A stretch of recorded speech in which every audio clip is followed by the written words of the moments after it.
Alhamdulillahirabbil alamin wa bihi nasta'inu ala umuri dunya waddin. Allahumma inni a'udzubika an adilla au udalla au azilla au uzalla au azlima au uzlama au ajhala au yujhala alayya. Wa sallallahu ala sayyidina Muhammadin wa ala alihi wa sahbihi wa sallam. Assalamualaikum warahmatullahi wabarakatuh. Waalaikumsalam warahmatullahi. Bismillahirrahmanirrahim. Para hadirin dan pemirsa TV 9 yang setia dengan kajian Qul Hadhihi Sabili, hafizakumullahu jami'an. Semoga senantiasa dijaga oleh Allah Subhanahu wa taala. Kita akan mengkaji penyakit hati yang juga sangat berpotensi meruntuhkan amal saleh kita sebagai hamba. Penyakit hati yang sangat tua renta seusia dengan usia kita para hamba, sejak Nabi Adam hingga mungkin akhir zaman nanti. Ar-riya, pamer. Abuya Sayyid Muhammad Al-Maliki mengkategorikan wa min a'zamil muhlikat, dan termasuk paling besarnya persoalan yang bisa menghancurkan, bisa merusak diri kita sebagai hamba yang berkualitas, ar-riya, pamer. Rasulullah SAW menyebutnya sebagai asyirkul asghar dan asyirkul khafi, kesyirikan yang kecil atau juga kesyirikan yang samar. Arti dari riya ini talabul manzilah, mencari kedudukan, wa ta'zim, dan penghormatan, indan nasi, di mata manusia. Standar penilaiannya adalah makhluk manusia. Bi amalil akhirati, dengan menggunakan pendekatan amal akhirat. Seperti orang sholat, puasa, bersedekah, berhaji, berjihad, membaca Quran, yang seluruhnya dalam rangka mendapatkan penghormatan manusia kepada dia. Maka pelakunya disebut al-mura'i, orang yang pamer, yang riya, mencari perhatian. Amalnya mardudun, tertolak, tidak diterima, tidak tercatat dalam lembaran-lembaran catatan amal kesalihan.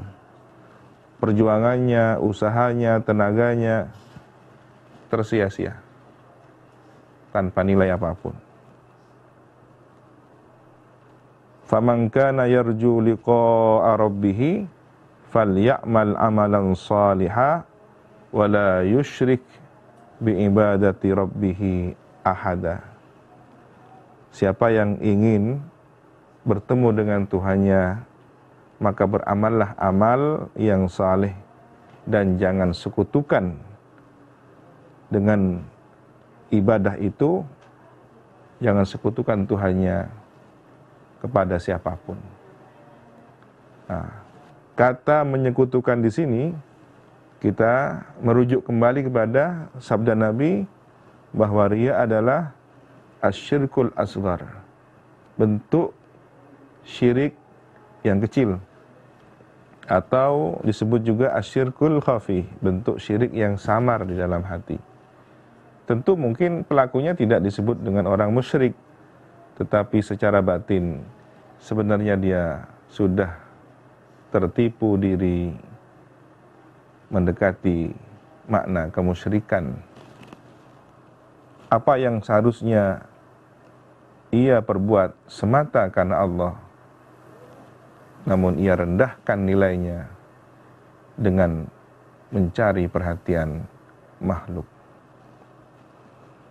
Kemudian baginda Nabi bersabda, menukil, meriwayatkan firman Allah Subhanahu wa taala. Ini tentu dalam istilah hadis atau ilmu hadis disebut dengan hadis qudsi. Allah Subhanahu wa taala berfirman, "Ana aghnal aghniya," aku paling kaya di antara orang-orang yang terkaya. Aku tidak butuh anisyirki, dari sekutu. Faman amila amalan, siapa yang berbuat suatu amalan, asyraka fihi ghairi, yang dia bersekutu atau menyekutukanku dengan selainku, fa ana minhu bariun, maka aku terlepas diri darinya. Wa nasibi, dan bagianku dari ibadah itu yang ditujukan kepada Allah, li syariki, untuk sekutuku. Sangat rugi sekali kalau kemudian orang beramal soleh sementara amalnya tidak diterima oleh Allah, tetapi dipersembahkan kepada selain Allah. Hadis riwayat Imam Muslim, Ibnu Majah, dan bahkan Imam Malik dalam kitab Muwatta'nya. Kemudian baginda Nabi juga menjelaskan, siapa yang berpuasa dia riya, pamer, maka dia berarti musyrik. Kita kembali kepada makna musyrik tadi, bukan musyrik dalam arti kemusyrikan jahiliyah, tetapi sudah menyekutukan Allah dalam mencari perhatiannya. Wa man shalla yura'i, siapa yang salat dia riya, pamer, ya, faqad asyraka, maka dia musyrik juga. Wa man tasaddaqa yura'i, siapa yang bersedekah juga riya, pamer, faqad asyraka, maka dia juga musyrik. Hadis riwayat Imam Ahmad. Kemudian sabda Nabi yang lain, siapa yang mencari dunia dengan amal akhirat, ini Allah akan mengubah wajahnya. Kemudian namanya tidak lagi disebut, dihapus, dan dia terdaftar sebagai penghuni neraka. Waliyadzubillah. Para pemirsa dan seluruh yang hadir, tingkat kepekaan seseorang dalam menganalisa atau merasakan gejala penyakit ini berbeda tingkatannya. Sejauh bagaimana dia sehat secara ruhani. Ketika orang yang ruhaninya cukup baik, maka dia bisa membaca apa yang tergetar dalam lintasan hatinya. Kalau tidak, maka dia butuh tabib, butuh dokter spesial yang bisa menganalisa bahwa sebenarnya dia sudah terjangkit penyakit riya ini. Baginda Nabi sebagai dokter yang spesial, tabib yang luar biasa, beliau memberi satu gambaran analisa penyakit semacam ini. Man ahsanas salata hina yarahunnas, siapa yang memperbaiki gerakan salatnya, cara praktek salatnya ketika dipandang oleh orang banyak, wa asa'as shalah, dan memperburuk kualitas salatnya, cara salatnya, haitsu yakhlu, ketika dia tidak lagi dipandang orang, sedang sendirian di rumahnya, di kamarnya, fatilka, maka perilaku semacam itu istihanatun, penghinaan. Istahana biha rabbah, dia dengan perbuatan itu menghina Tuhannya. Tabaraka wa ta'ala. Allah Maha Suci, Allah Maha Luhur. Ini analisa gejala awal tentang penyakit riya. Maka tentu sangat mengkhawatirkan kalau kemudian sepanjang usia dia beribadah akhirat, tetapi setelah di akhirat tidak menemukan catatan amal solehnya karena hangus oleh penyakit riya ini. Umurnya terhabiskan dengan sia-sia. Menjadi keharusan bagi seorang mukmin, kata beliau dalam kitab Qul Hadis Sabili, ayyajtahida fi daf'ir riya, bersungguh-sungguh, berusaha keras untuk menolak penyakit ini dari dirinya. Bagaimana harus menyembuhkannya? Wa alla yakuna lahu niyyah wala qasd fi jami'i ta'atihi wa ibadatihi illa taqarrub ila Allah. Maka seluruh ketaatan, seluruh ibadahnya harus terkonsentrasi untuk mendekatkan diri kepada Allah Subhanahu wa taala. Wa talabi thawabil akhirah, dan mencari pahala akhirat. Tentu dengan ini dia akan terselamatkan dari penyakit riya tadi. Baik, bagaimana kalau kemudian ada suatu bentuk amalan, ya, minal a'mal, sebagian dari amal yang dia tentu ketika melakukannya secara zahir ini sangat berpeluang terjangkiti penyakit pamer riya tadi, ka ta'allumil ilmi wa ta'limi, seperti proses belajar, mengajar, kemudian sholat berjamaah, haji, ada banyak orang, ya, jihad bersama pasukan kaum muslimin. Ini peluang untuk pamer lebih besar sekali. Nah, apakah kemudian dia harus terhindar dari kesempatan emas peluang itu hanya alasan khawatir riya pamer, ya? Lalu dia tidak belajar, takut pamer, dia tidak berhaji karena takut pamer, dia tidak sholat berjamaah karena takut pamer? Ya tentu tidak.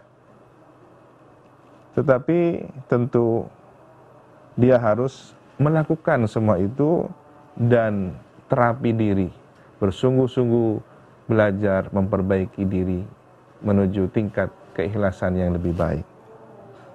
Sembuhkan penyakit riyanya, teruskan amal kebaikannya. Bukan menunggu ketika dia sudah ikhlas barulah beramal soleh. Karena bisikan setan bisa dengan cara ini. Engkau belum saatnya beramal soleh, mengaji berjamaah, sholat berjamaah, berhaji berjamaah, nanti amalmu akan hangus. Ingat, setan lebih cerdik dengan segala upayanya untuk menghambat kesempatan kita beramal yang terbaik.